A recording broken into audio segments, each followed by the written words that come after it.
de campanha, glórias a Deus, e para nós é motivo de alegria. Ver os irmãos aqui, para nós é motivo de alegria. Ver meu irmão ali, né?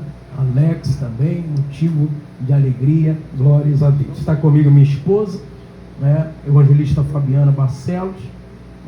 Costumo dizer em todos os lugares que eu vou ministrar, Provérbio 18, 22. O que encontra uma esposa, encontra coisa boa e recebe favor de Deus, né?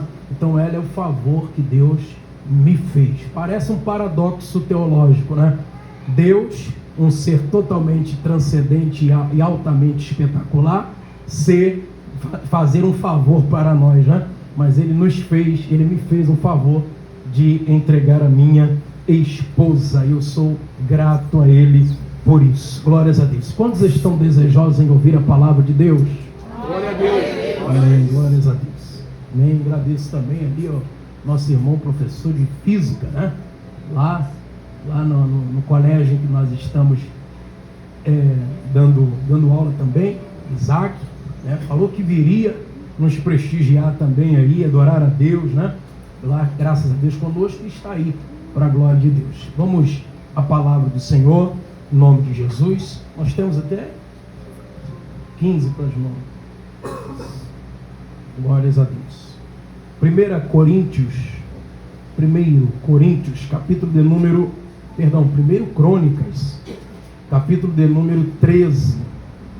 Nós vamos ler só o versículo 14, porque no desenrolar da mensagem nós explicaremos aí o texto. 1 Crônicas, capítulo de número 13, e o versículo é o 14, que está embasando esta campanha que está abrindo hoje. Glórias a Deus. Todos acharam? 1 Crônicas, capítulo de número 13 e o versículo 14. Diz assim a palavra do Senhor: assim ficou a arca de Deus com a família de Obed-edom 3 meses em sua casa. E o Senhor abençoou a casa de Obed-edom e tudo quanto tinha. Amém? Glórias a Deus. Podeis assentar em nome de Jesus. Glória a Deus. Glória a Deus. Aleluia. Irmãos, para nós entendermos o que esse texto, a profundidade, né, que há nesse texto, nós precisamos retornar um pouco para falarmos sobre o tabernáculo. O que era o tabernáculo? Quando nós falamos de tabernáculo, nós estamos falando do período de Moisés. Moisés foi o homem que Deus levantou para ser o libertador do povo de Israel, que estava sendo oprimido no Egito. Moisés vai ser aquele que Deus levantaria para passar o povo, com mais de quase 3 milhões de pessoas, pelo canal de Suez, adentrando a terra, ou a caminho da terra que emanaria leite e mel, conhecido por nós como terra de Canaã. Antes da terra, porém, Deus vai colocar o povo no deserto. O deserto era o caminho mais longo, justamente para que Deus pudesse fazer uma curva contra os inimigos de Israel que estavam ao redor, a fim de que Israel pudesse chegar tranquilo, sossegado, na terra que emanaria leite e mel. O povo começa a murmurar contra Moisés, lembrando-se do período em que eles estavam no Egito, e por causa da sua murmuração, Deus resolve deixar ou permitir que o povo ficasse no deserto 40 anos, peregrinando em um espaço geográfico relativamente curto, que não demandaria mais do que 10 dias para sair do Egito e adentrar a terra de Canaã. Eu estou falando que o povo de Israel não demoraria mais do que 10 dias para sair do Egito e entrar em Canaã. Só que por causa da murmuração contra Deus, porque a murmuração nada mais é do que falar que Deus errou. A murmuração com relação ao que acontece na nossa vida nada mais é do que expressar-se uma falha de Deus. Deus poderia ter feito diferente? Por que eu estou passando por isso? Deus poderia fazer com que eu passasse outra coisa. A murmuração tem esta tonalidade: imaginar que Deus tenha falhado, que Deus tenha errado. É por isso que isto mexe nas entranhas de Deus com muita profundidade. Por causa da murmuração do povo de Israel, eu estou falando de quase 3 milhões de pessoas, Deus vai permitir que Israel ficasse no deserto. 40 anos no deserto.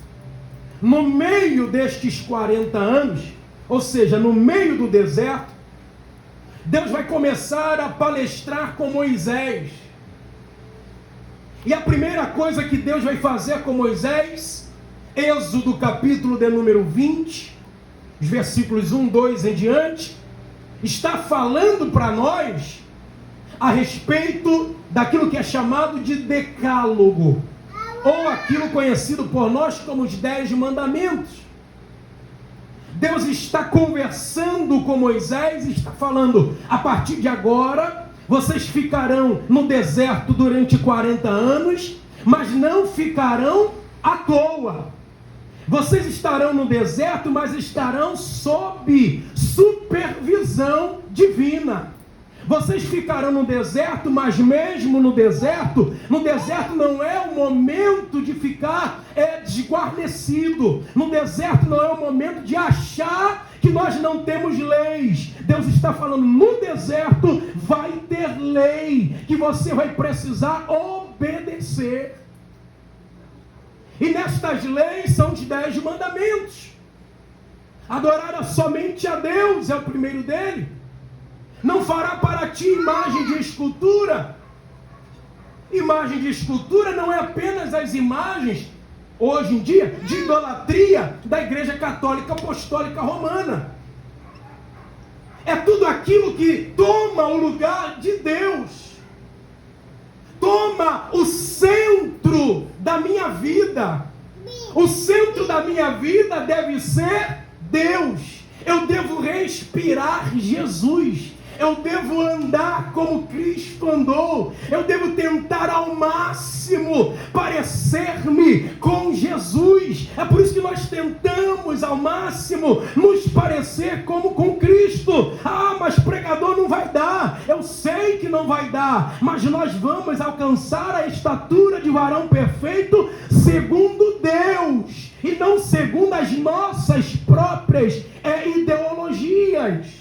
Paulo vai falar sobre isso no Novo Testamento, mas este momento não é o momento para falarmos sobre a ideia da estatura de varão perfeito. É só para entendermos que o conceito de idolatria é muito mais, também, mas é muito mais do que apenas imagem de escultura. Deus está dizendo: ao Senhor adorarás, e só a Ele prestarás culto. Ou seja, não tem nenhuma outra entidade que eu deva me curvar diante dela para prestar culto que não seja o Deus invisível. Eu creio no Deus invisível porque Ele já se revelou a mim. Aleluia! Ele é o Senhor que existe e é galardoador dos que o buscam. Nós vamos compreender que Deus vai continuar falando: não toma o meu nome em vão, não toma o nome do Senhor em vão. Então Deus vai dar para Moisés um decálogo: não adulterarás, não fornicarás, não dirás falso testemunho, honra teu pai e tua mãe. Estas são as leis inerentes ao povo de Deus no deserto. No deserto. E Deus vai seguir dando instruções para Moisés, dizendo: agora você vai fazer um lugar. Ouça aqui. Vocês vão fazer um lugar. Que lugar é esse? Que vai ser o centro de adoração ao meu nome. Que lugar é esse? O lugar vai se chamar tabernáculo. E quando você começar a fazer o tabernáculo, você fará o tabernáculo com 3 compartimentos, ou 3, aleluia, compartimentos diferentes. Você vai fazer um tabernáculo em que vai haver ali o átrio, que vai haver ali o lugar santo e que vai haver ali o lugar santíssimo. No átrio você vai colocar o altar do holocausto. E no átrio você vai colocar também ali a bacia de bronze. Na bacia de bronze tu vai depositar água transparente. Para quê? Para quando o povo começar a entrar, lavar as mãos e lavar os pés em sinal de purificação, santidade, pureza, aleluia, inclinação somente a Deus. O altar do holocausto vai servir para que você possa pegar os animais e imolá-los ali. Pegava-se os animais, matavam-se boi, vaca, carneiro, ovelha, cabra, bode, pombinhos. Matava-se, isso você vai encontrar no livro de Levítico. Matava-se os animais, colocava no altar do holocausto, porque a palavra holocausto, no original hebraico, significa sacrifício totalmente queimado. Sacrifício totalmente expedido, sacrifício totalmente queimado. Aleluia, louvado seja o nome do Senhor. No santo lugar, o segundo compartimento, aleluia, o segundo cômodo, no santo lugar, você vai colocar o menorá de um lado, ou seja, o candelabro, aleluia, de um lado, e a mesa do pão da proposição do outro. Mas no Santo dos Santos, ou como nós conhecemos, no Santíssimo Lugar, você só vai colocar um utensílio móvel, chamada Arca da Aliança. Se você olhar para o desenho do tabernáculo, você vai ver que o desenho do tabernáculo, com estes móveis que eu acabei de dizer, a bacia de bronze, o altar do holocausto, o candelabro, a mesa do pão da proposição e a arca da aliança, representa, olhando no sentido parâmetro, aleluia, no sentido panorâmico, olhando do alto para baixo, você vai ver o desenho de uma cruz. É o formato da cruz. Só havia uma porta no tabernáculo. Ouça isso, porque como eu sou o primeiro pregador, você precisa entender a mensagem para que os próximos pregadores, não menosprezando nenhum deles, obviamente, porque outros virão com outras perspectivas, mas você precisa observar o seguinte: existe algo muito mais profundo do que apenas eu estar em uma campanha e querer apenas as bênçãos, aleluia, do modo financeiro, físico, palpável. Existe alguma coisa muito maior por trás deste símbolo. A Arca da Aliança estava no Santo dos Santos, mas para chegar na Arca da Aliança tinha que entrar pela porta primeiro. Aleluia. Quem entra pela porta? Quem tem mãos limpas e é puro de coração. Quem entra pela porta? Quem entra pela porta é aquele que entendeu o processo, aleluia, do Evangelho, o processo do Calvário, porque Jesus, em João capítulo de número 10, vai falar: eu sou a porta das ovelhas, aquele que entra por mim salvar-se-á, entrará, sairá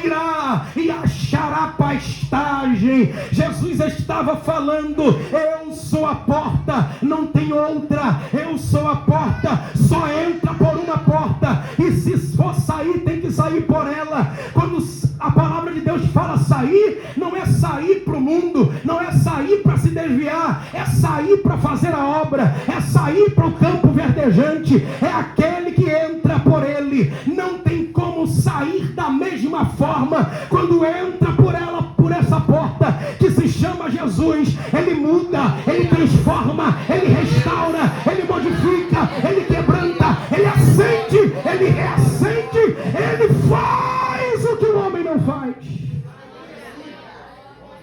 Aleluia. Para chegar na arca, tem que entrar pela porta.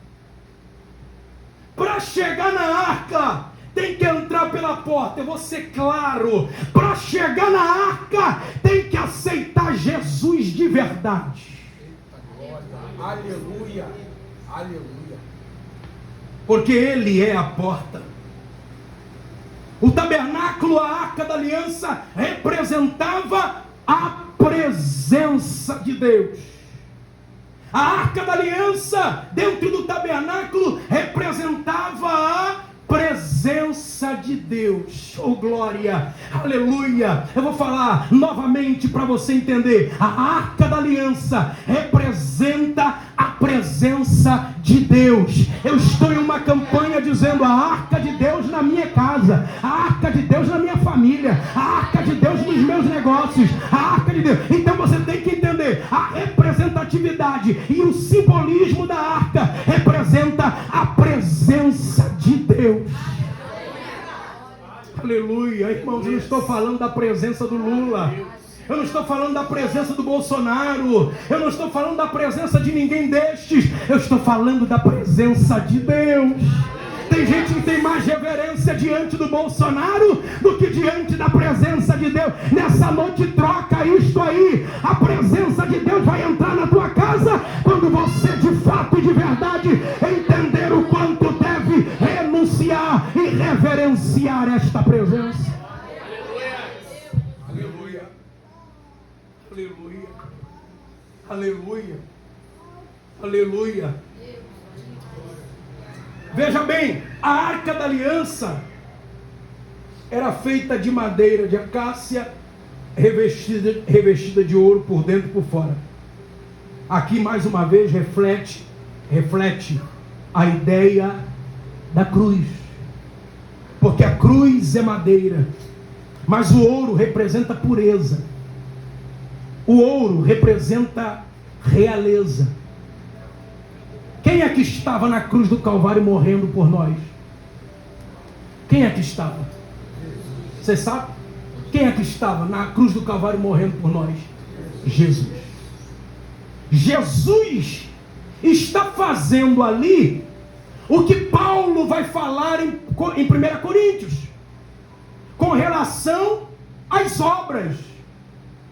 Ele vai citar 6 materiais com que as obras são metaforicamente comparadas: ouro, prata, pedras preciosas, obras que permanecem, obras que duram, obras que são colocadas à prova de fogo e não se deterioram e não somem.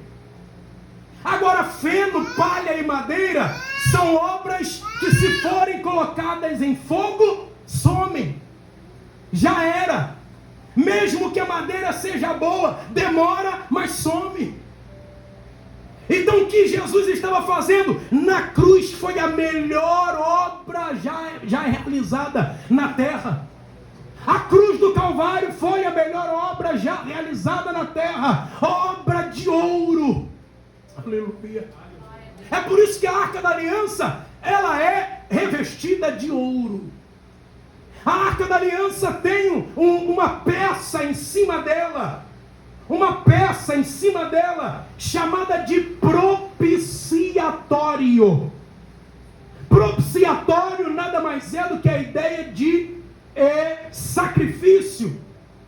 É Deus, é Jesus sendo representado como a expiação pelos pecados. É a propiciação, propiciatório, nada mais é do que a tampa da Arca da Aliança. E na tampa da Arca da Aliança tinha 2 querubins de ouro batido, de mesma peça, um de frente para o outro, um de frente para o outro. Eles fizeram assim. Bezalel e Aholiabe receberam a incumbência do Espírito para fazer a peça, aleluia, daquela forma. Os 2 querubins de ouro batido, um de frente para o outro, de joelhos olhando para dentro da arca, e no meio dos 2 querubins ficava uma circunferência. Sabe o que era aquilo? Era o meio, era o local, aleluia, era a entronização da voz de Deus que passava no meio dos 2 querubins de glória para falar com Moisés. Quando Moisés queria falar com Deus,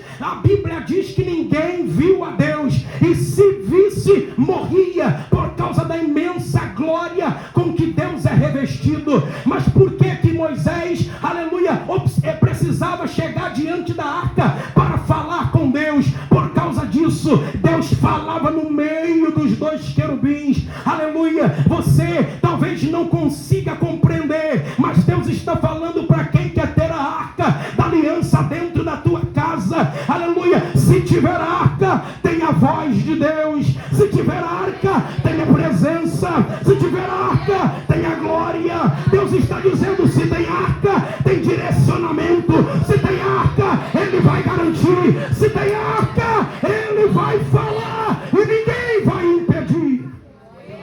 Aleluia. Aleluia. Quantos querem a arca de Deus na sua casa? Oh glória, oh glória, oh glória. Oh Jesus tremendo, aleluia, aleluia, aleluia, aleluia. Oh glória seja dada ao nome do Senhor. Me ajuda aí, aleluia, na intercessão, me ajuda na intercessão. Oh glória. 1 Coríntios e 1 Crônicas, capítulo de número 13 e o versículo de número 14 está dizendo: a arca da aliança chegou na casa de Obed-edom, e ele e sua família foram totalmente abençoados. Mas tem algumas recomendações. Ninguém é abençoado à toa,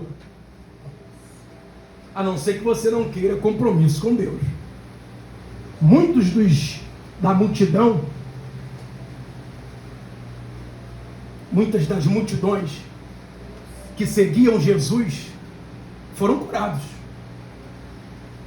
Teve mulheres que foram curadas mesmo. Mulher com hemorragia. Teve pessoas que foram curadas.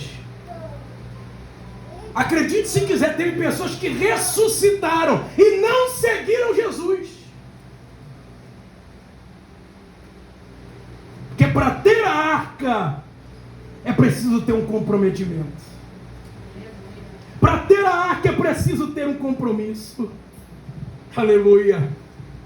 Mas o mais interessante não é isso, irmão. O mais interessante é que Deus vê o nosso interior, a intenção do nosso coração. E o texto bíblico está dizendo que depois que passou o período de Moisés, passa o período de Josué, passa o período dos juízes, inicia-se o período dos reis. Saul foi o primeiro rei de Israel, 40 anos reinou, e depois de Davi vai reinar. Quando Davi inicia o reinado, ele percebe. Isso você vai encontrar em 1 Samuel, capítulo de número 6.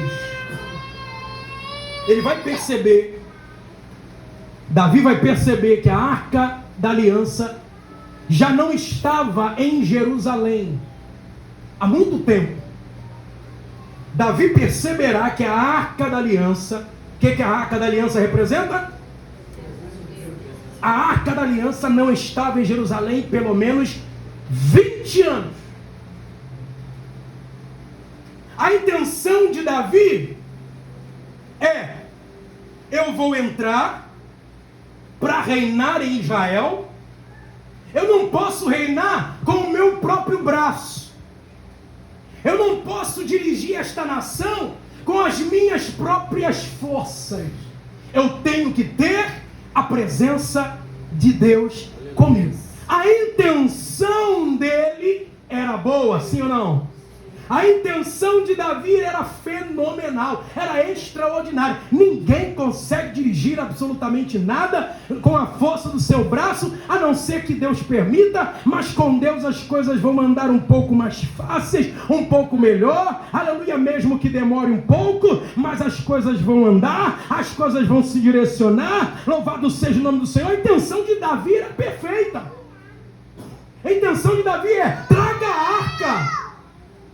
A intenção de Davi é: vem com a arca. Ele vai preparar ali alguns homens, vai em direção à casa de Abinadab, que era um sacerdote da época, e que tinha os seus 2 filhos, como sacerdotes também, para buscar a arca da aliança, e levar de volta para a cidade de Davi, que foi conhecida como cidade de Davi, Jerusalém.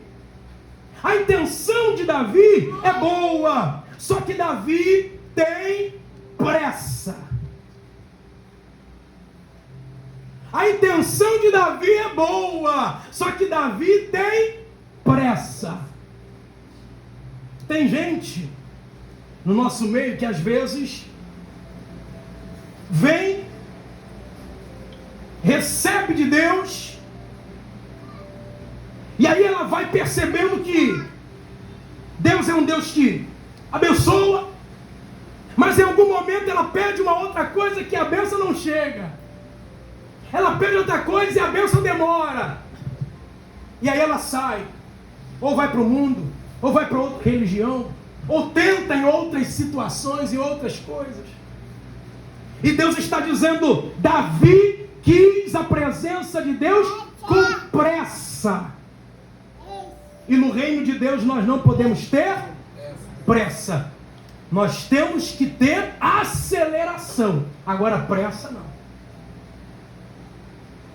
Toda vez que você sai com pressa, o que acontece?